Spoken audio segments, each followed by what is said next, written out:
notícia que me pegou de surpresa, tá? Pra mim era surpresa o Salah, que saiu do Liverpool, um dos maiores clubes do mundo, 34 anos, fez uma Copa do Mundo boa pelo Egito. O Egito foi longe na Copa, né? Muito mais do que era esperado.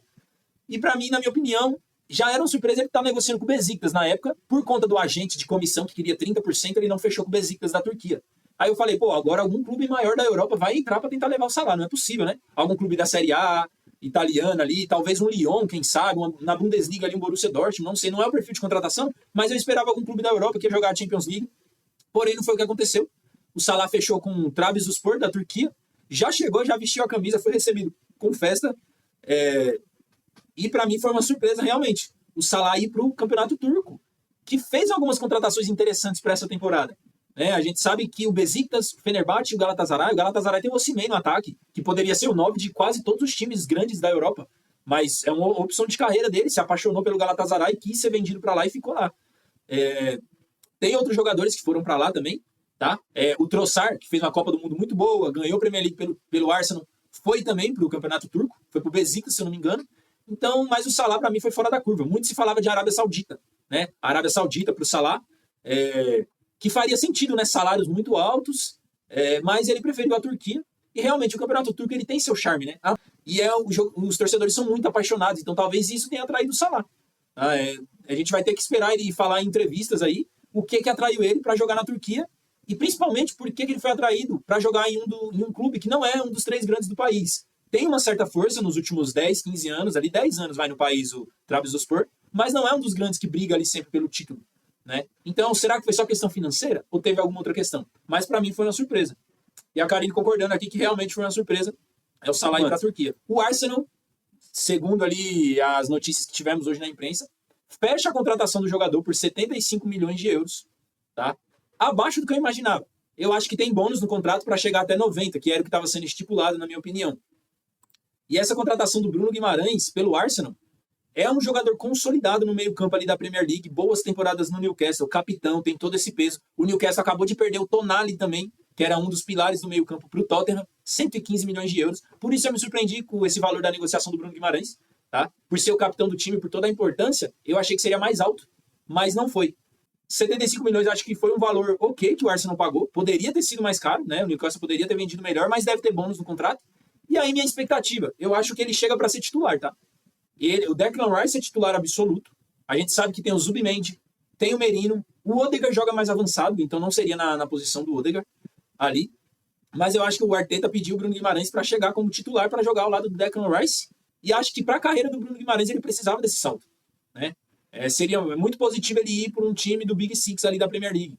Porque ele passou por Lyon, depois foi para o Newcastle.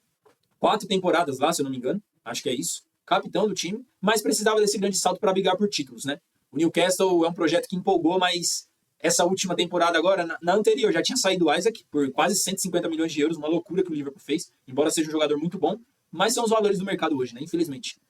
E o Newcastle ainda vendeu Tonali, Bruno Guimarães, o Anthony Gordon, o ponta principal do time ali, foi para o Barcelona. Então o Newcastle está meio que se desfazendo das suas principais peças e com essa grana que está entrando vai ter que reformular. E provavelmente vai contratar jogadores de qualidade abaixo dos que saíram ou muito jovens que podem chegar na mesma qualidade, mas ainda vão precisar de um tempo ali de maturação.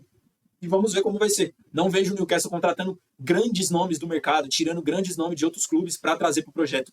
Para mim vai ser mais no sentido de apostas. Até porque a gente vê que apostas estão caras hoje, né? A gente vê o exemplo aqui do nosso próximo assunto, que é o Diomandé, jogador da Costa do Marfim, do Leipzig, 19, 20 anos de idade. Não, como todo mundo tá falando que ele fez uma Copa muito boa, eu não vejo assim, tá? Acho que ele fez uma Copa mediana pela Costa do Marfim, dentro do que era esperado, porém a temporada dele no Leipzig foi muito boa. A gente sabe que tem a ressalva de ser o campeonato alemão, mas o campeonato alemão é conhecido por muitos jogadores jovens se destacarem e serem comprados pelo Bayern de Munique ou por outros clubes, igual está acontecendo agora. E o Diomandé vai ser a negociação de um jogador africano mais caro da história. 115 milhões de euros. Isso, 115 milhões de euros no Diomandé, valor fixo. Jogador africano mais caro da história. Porém, ainda tem 15 de bônus, que é o que os meios de notícias trouxeram. Então pode chegar a 130 milhões de euros, se tornando a contratação mais cara da história do Real Madrid. Tá? O Jude Bellingham fez 127 milhões de euros, se eu não me engano, quando foi contratado. Então o Diomandé passaria o valor do Bellingham. O Bellingham já tinha passado o valor do Hazard, que quando saiu do Chelsea veio para o Real, fez 120 milhões de euros. E é um jogador que o Mourinho vê como fundamental, porque ele é muito bom atacando, faz todas ali no ataque, mas fundamentalmente vai jogar pelo lado direito para conseguir dar apoio em marcação e sustentação para o Arnold conseguir ser titular. A gente sabe que o Arnold é um jogador muito ofensivo, né, que cai muito bem pelo meio, que é o que o Mourinho quer fazer com ele, pelo que eu entendi ali em questão dos treinamentos, da cobertura que está tendo dos treinos do Real Madrid, desses amistosos. Porém, precisa de um ponta que volte bem, que recomponha bem. Renovação do Vinícius Júnior, tá? Só colocando aqui na tela para vocês entenderem que parte a gente está aqui da conversa. A gente sabe que o Real Madrid vem tentando renovar esse contrato com o Vini, que era para ter sido renovado 2 temporadas atrás. Porém, a chegada do Mbappé com o salário mais alto do clube, sendo que o Vini, que era o atual ídolo do clube, querendo ou não para a torcida, vencido 2 Champions, 2 gols em final. O Vini jogou as últimas 7 Champions League. Nos últimos 10 anos de Champions, ele é o rei da Champions em questão de mata-mata. É o jogador com mais participação em gols no mata-mata e o jogador mais decisivo. Nas últimas 10 temporadas de Champions, mesmo ele jogando só 7. Então, o Vinícius Júnior para a Champions League, ele é o novo cara da Champions League hoje em dia. Então, ele é absurdo na Champions. E aí ele viu o Mbappé chegando com um salário mais alto e se sentiu no direito, né, que ele tem, claro, ele e o staff dele, de pedir mais grana para essa renovação, que foi o que travou. E o Real Madrid cometeu o erro de deixar chegar o Vini entrar no último ano de contrato, daqui 5 meses já podendo assinar um pré-contrato, se não fosse vendido, sem renovar. Um jogador de 25, 26 anos, que tem um valor de mercado de 170 milhões de euros, 180 milhões de euros. Como que você deixa um jogador desse entrar no último ano de contrato? E agora o Real Madrid vai ter que acatar, vai ter que atender quase ali tudo que o Vini está pedindo para conseguir renovar, porque o Arsenal já topou oferecer o que ele está pedindo, e diferente do Liverpool, que esperaria o Vini entrar nos últimos 6 meses para oferecer um pré-contrato, o Arsenal pagaria 140, 150 milhões de euros para o Real Madrid agora. Então, por isso que hoje não, né? Já passou da meia-noite de novo. Mas por isso que dia 5/8 agora, o Real Madrid se reuniu ali com o Florentino Pérez, os diretores, com o staff e o Vinícius Júnior cara a cara, tiveram uma conversa franca, uma reunião, onde o Vini apresentou os termos novamente, e o Real Madrid colocou metas de bonificação de alavancagem ali, que os ganhos do Vini seriam próximos, de acordo com essas metas, ao que ele está pedindo. Então, tudo indica que está encaminhando para uma renovação, mas foi algo que o Florentino Pérez não fez nem com o Cristiano Ronaldo, esse tipo de negociação. Mas, como eu falei, o erro foi ter deixado um jogador jovem, decisivo, o atual cara da Champions League dos mata-matas, chegar no último ano de contrato. E a Copa que o Vini fez. O Brasil pode ter ido mal, ter sido eliminado, mas o Vini foi o grande jogador da seleção brasileira na Copa. Quando precisou, ele fez o necessário, né?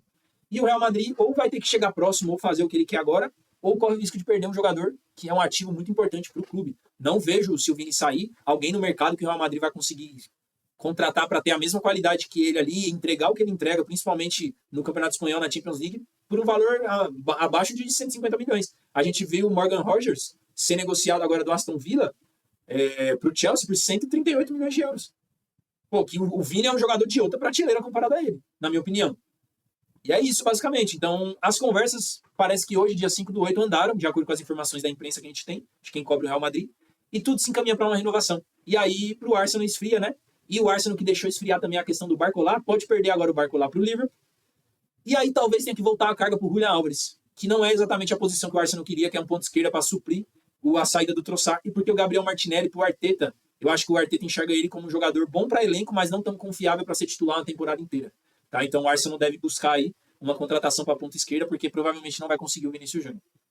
Seguindo aqui, e não menos importante para a gente encerrar a live de hoje aqui, Danilo, que o Botafogo não quis vender para o mercado nacional. O Danilo postou aquele history, aquela indireta de, olha, eu topei não ir para o mercado nacional, mas agora não me forcem a ir para o Zenit, que eu não vou aceitar. Enfim, o Danilo recebeu a sondagem da Atalanta. O staff do Danilo gostou muito dessa sondagem da Atalanta, porque é um clube que nos últimos anos vem disputando sempre Champions League, vai bem no campeonato italiano, e o jogador passa pela Atalanta, jogador bom, fica 1 ano, 2 anos, já começa a ter interesse de clubes maiores. O Ederson, por exemplo, brasileiro, que estava na Copa, da Atalanta, ficou porque fez os exames médicos no Manchester United e foi constatado uma lesão no joelho.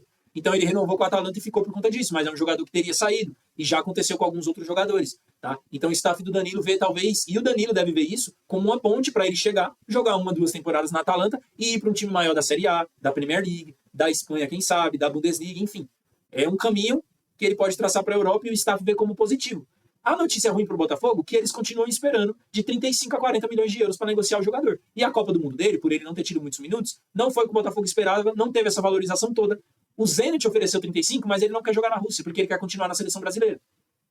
E aí o Botafogo recusou vender para o Palmeiras entre 28 milhões de euros a 31 milhões de euros, que é até onde a Leila chegaria, ao contrário do que o financeiro do Palmeiras indicou. A Leila geralmente tem uma postura de controlada, não fazer loucuras financeiras, mas ela ia fazer pelo Danilo, porque o Abel queria muito e ela queria muito a contratação. Tá?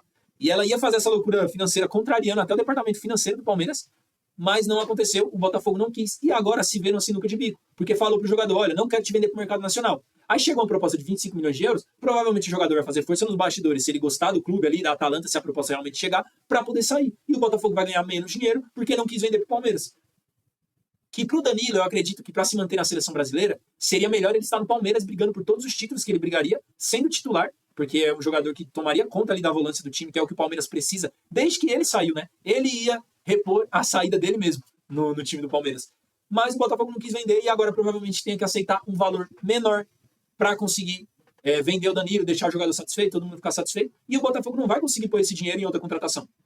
Provavelmente vai usar 30% desse valor em uma contratação, porque o Botafogo está com pendências financeiras. Por mais que está com uma nova gestão, uma nova empresa, precisa resolver tudo. Precisa resolver as pendências, os atrasos. Então, não vai ser vai pegar menos dinheiro se vender só por birra, de não querer vender para o Palmeiras para um rival direto, que a gente nem considera o Botafogo como rival, né? Teve aquele ano ali de 2024 muito bom, mas a gente já via desde o início que com esse projeto do Textor, do jeito que eram as contratações, o gasto, os transfer ban, as pendências financeiras, a falta de credibilidade financeira dele no mercado, que seria complicado. Tanto é que ele vendeu os jogadores a preço de banana por Nottingham Forest para ter que pagar o Malinax lá, o grego, dono do time. Porque ele devia dinheiro pro grego, o grego falou, então você me paga em jogador. Porque ele provavelmente nem recebeu quantia do Jair, do Igor Jesus, que tá muito bem, inclusive, lá no Nottingham Forest, acho que vai ser uma temporada muito boa, do goleiro, do John. Enfim, e não se esquecem de se inscrever no canal, ativar o sininho para ficar por dentro de tudo, todos os conteúdos que vão ter aqui, lá no Banco Reserva também. Não esquece, aqui, realgus.br nas redes sociais, realgusbr aqui no YouTube, onde vocês estão assistindo. E lá no Banco Reserva, bancoreserva.br ou Banco Reserva BR no YouTube. Faça sua inscrição também, beleza? Para ficar por dentro de todo o conteúdo que vai sair. E tamo junto, valeu e até a próxima.